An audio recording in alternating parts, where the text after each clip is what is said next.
Congratulations, it's a boy. Or congratulations, it's a girl. As a pediatrician for nearly 20 years, that's how many of my patient relationships began. Our bodies declare our sex. Biological sex is not assigned. Sex is determined at conception by our DNA stamped into every cell of our bodies. Human sexuality is binary. Either you have a normal Y chromosome and develop into a male, or you don't, and you will develop into a female. There are at least 6,500 genetic differences between men and women. Hormones and surgery cannot and do not change this. Look, an identity is not biological, it is psychological. Identity has to do with thinking and feeling. Thoughts and feelings are not biologically hardwired. Our thinking and feeling may be factually right or factually wrong. For example, if I walk into my doctor's office today and say, "Hi, I'm Margaret Thatcher," my physician will say I am delusional and give me an antipsychotic. However, if instead I walked in and said, "I am a man," he would say, "Congratulations, you're transgender." If I were to say, "Doctor, I am suicidal. I'm an amputee trapped in a normal body. Please surgically remove my leg," I'll be diagnosed with body identity integrity disorder. But if I walk up to that same doctor and say, "I'm a man, sign me up for a double mastectomy," my physician will. See, according to most mainstream medical organizations, if you want to cut off a healthy arm or a healthy leg, you're mentally ill.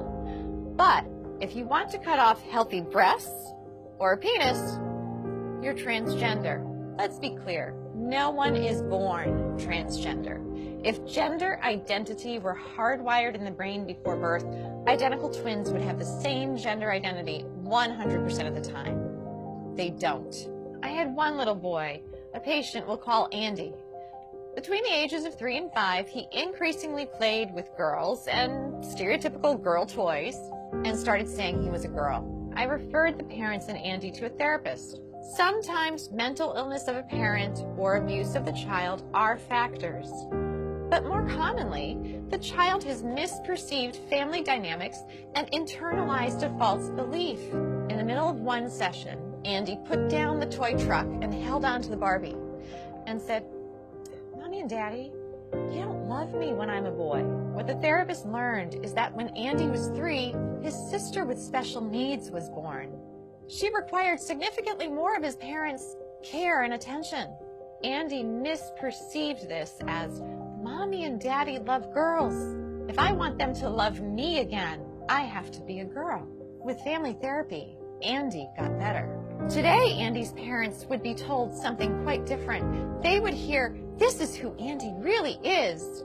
You must change his name, ensure that everyone treats him as a girl, or else he will commit suicide." As Andy would approach puberty, the experts would put him on puberty blockers so that he could continue to impersonate a girl. Experts assure us it doesn't matter that we've never tested puberty blockers in biologically normal children. It doesn't matter that when blockers are used to treat prostate cancer in men and gynecologic problems in women, that they cause problems with memory. We don't need testing. No, we need to arrest his physical development now, or he'll commit suicide.